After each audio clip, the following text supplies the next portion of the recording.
Macmillan Audio presents The Sweet Life, Episode 2, Lies and Omissions, by Francine Pascal with Cara Lockwood. Read for you by Ilyana Kadushin.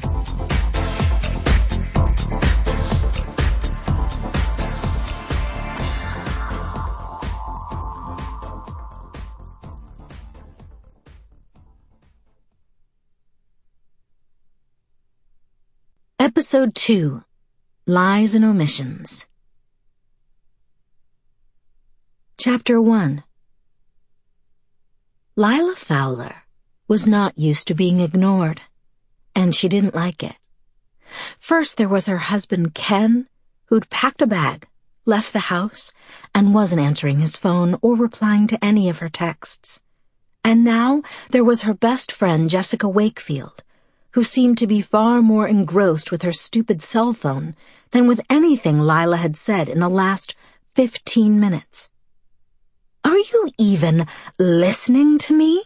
Lila asked Jessica, annoyed. The fact that she even had to ask this question at all made her want to storm out. But then she probably ought to save the theatrics for the true housewives' cameras. There were no cameras here in Jessica's tastefully decorated townhouse in Sweet Valley. Tasteful, Lila thought, if you went for bubblegum pink. What?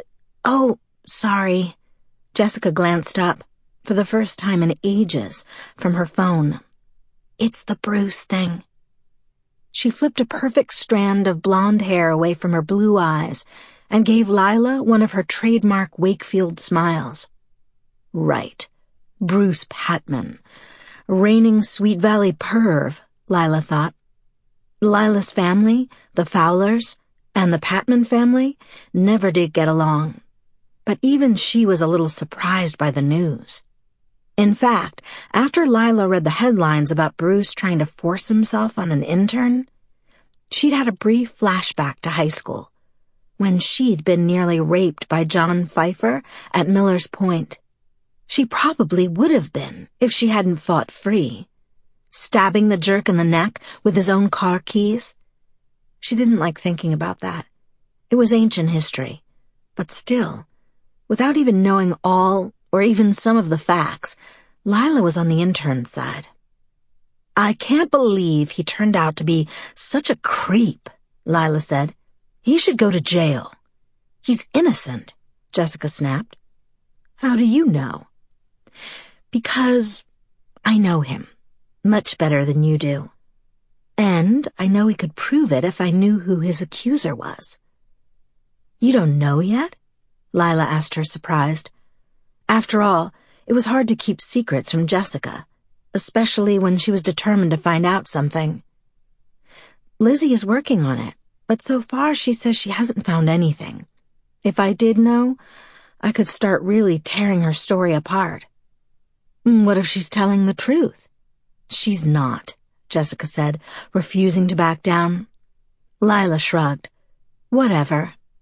It wasn't worth a fight.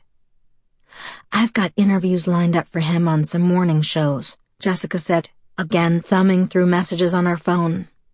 The two old friends were sitting in Jessica's living room. Jake, Jessica and Todd's 2-year-old son, and his nanny Liza were out at the park, but there were still a few telltale signs of the toddler, like a couple of Lego bricks, half hidden in the carpet, one of which Lila had nearly stepped on with her stiletto heel. Lila was still surprised Jessica had gone the kid route. Lila didn't plan to have kids, now or maybe ever. Not when a baby was likely to be cuter, younger, and more of a spotlight hog than she was. Lila was the star of her own show, thank you very much. "It's been a crazy few days, but I think I'm starting to make headway for Bruce," Jessica continued. Jessica was so engrossed with the Bruce Patman business that she had forgotten entirely why Lila was there, and it wasn't to talk about Bruce or to kick legs. Sample complete.